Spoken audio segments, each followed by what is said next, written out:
Remember how I made a video talking about the problems with Yandere Simulator's lore? It turns out there were a lot of complaints that I left out, so we'll be covering those in this video. Like the title says, here are more problems with the lore of Yandere Simulator.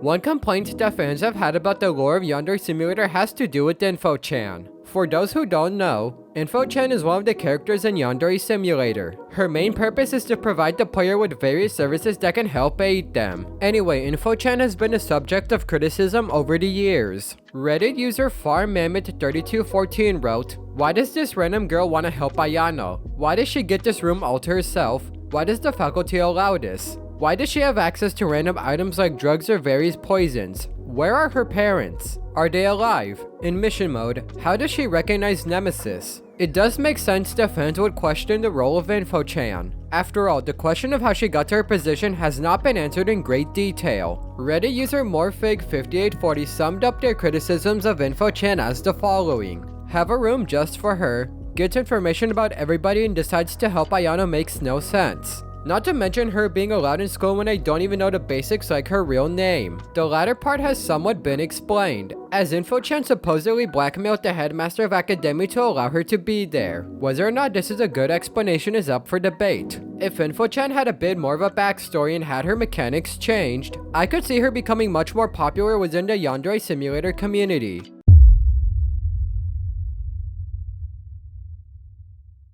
Another complaint about Yandere Simulator's lore has to do with Ryoba's trial. For those who don't know, Ryoba's trial was the in-game event that determined whether or not she got away with murdering the 10 rivals in 1980s mode. Even though not too many people have criticized this part of the game, a few people have shared quite a lot of information regarding their dislike of the trial. Reddit user Cutem summarized their thoughts saying, quote, "One thing that I can talk about forever was the complete unprofessionalness of the 1980s mode trial, and that the only reason Ryoba won the trial was because Ayano would have never existed if she didn't. Basically just plot armor to keep it steady." You could definitely argue that Ryoba's trial was only created to allow Ayano to come into the story at a later point. However, Ryoba winning the trial does not always play out in-game. Depending on what the player does, she could be found guilty and the game ends there. Regardless, the official storyline of Ryoba being found innocent still stands. Believe it or not, Cutem has written in more depth about why they find Ryoba's trial to be flawed. In September 2024, they wrote a very long comment explaining their criticisms of Ryoba's trial in 1980s mode. However, since I'm too lazy to read all of it, we'll briefly summarize their comment. In summary, some of Cutem's issues with the trial included a lack of structure, Ryoba's behavior being suspicious, certain types of evidence being dismissed, statements being addressed inappropriately, and bias being present. Should I make a video talking about Ryoba's trial? Let me know in the comments below.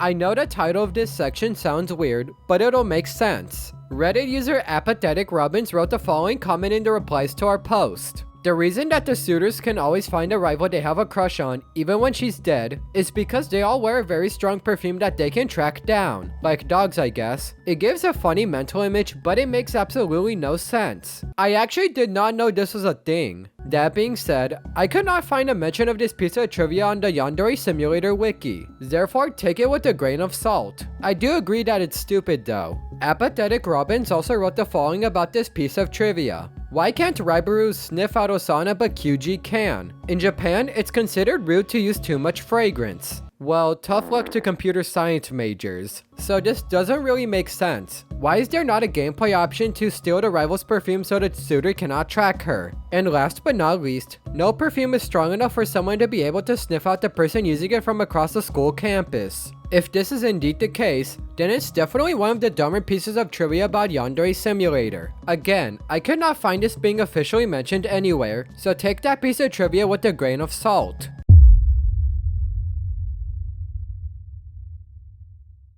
Yeah, the title of this section was a joke. However, this will make sense in a bit. Reddit user @1weirdo Julia replied to our post saying, quote, "I was asking questions, and Yandere Dev stated that the Aishis start in the 1800s, and the oldest living Aishi is 133, but that means their senpai is still alive. Because I asked what happens if the senpai dies and he said they commit suicide. I can't lie, I wasn't sure if this was actually the case. After all, the oldest living human ever, Jean Calment, lived to be 122 years old. However, I found comments on the Yandere Simulator wiki that confirmed this to have been the case at one point. There is also an old Google Doc that states, Yandere-chan's great-great-great-grandmother is still alive. So, at one point, Ayano's third great-grandmother was indeed still alive. It makes sense why one would find this piece of trivia really annoying, as it's not realistic. However, this has been retconned and Ayano's third great-grandmother is now dead.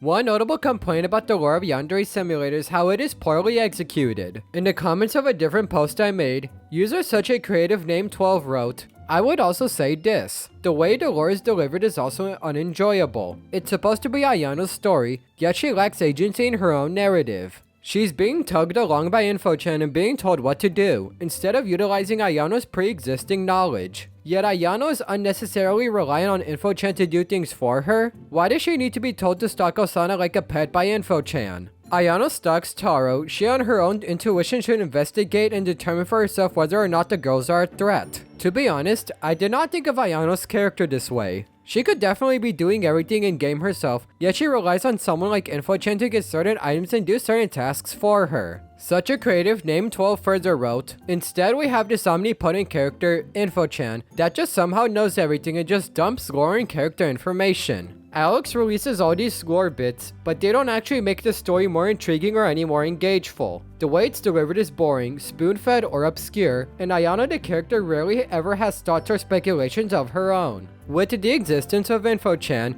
it takes away some of the player's ability to discover the game's lore completely on their own. Whether that's a good thing or bad thing is up for debate. Some have also argued that the addition of InfoChan makes them question whether Yandere Dev even cares about Ayano at all. To this end, such a creative name 12 wrote, as I'm typing this I'm even questioning if Alex even really cares about Ayano that much. Ryoba has a far more interesting story. If anything, the lore bits add to make her more menacing and her more engaging as a character in 1980s mode. People like Ryoba, InfoChan, the entire Psycho family, and even Mission Mode Nemesis get more development and relevance than Ayano when it's just supposed to be a story about a yandere high school girl with a crush. Like, what is even going on? The fact that other characters such as Ryoba, InfoChan, and the Psycho family have more lore than Ayano is pretty telling of the game's priorities.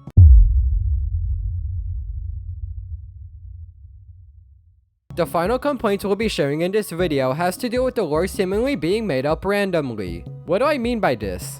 Essentially, fans have claimed that Yandere Dev creates lore without considering how it'll fit into the world of Yandere Simulator. Reddit user Baba wrote about this, stating, quote, it's so much but so little at the same time. It just feels like Yandere Dev gets an idea and writes it into the lore without even considering how it's going to connect to the rest of the story he made, or how he's even going to put it in the game in the first place. What they're saying is that whenever Yandere Dev comes up with an idea for lore, he just adds it without questioning if it'll make sense within the game's story. Considering everything we've talked about regarding the lore in this video, you could see why this criticism was brought up. In addition, Baba O'Reilly stated, whenever he even asks himself questions about it in videos, he'll just get all smug and go all, you'll just have to wait and see, emoji. Bro, it's been 10 years, just tell us. Also, the fact that he contradicts himself too. He definitely does not have a clear timeline written down and is just placing things down wherever he thinks fits. Baba also states that Yandere Simulator does not have an objective timeline, which is likely a result of some of the game's lore being made up on the spot. It would definitely help if a clear timeline for Yandere Simulator was established, as it will make it easier for fans to keep track of the game's story. What do you think though? Let me know in the comments below. With that, we have shared some more criticisms of the lore of Yandere Simulator. As we said in the previous video,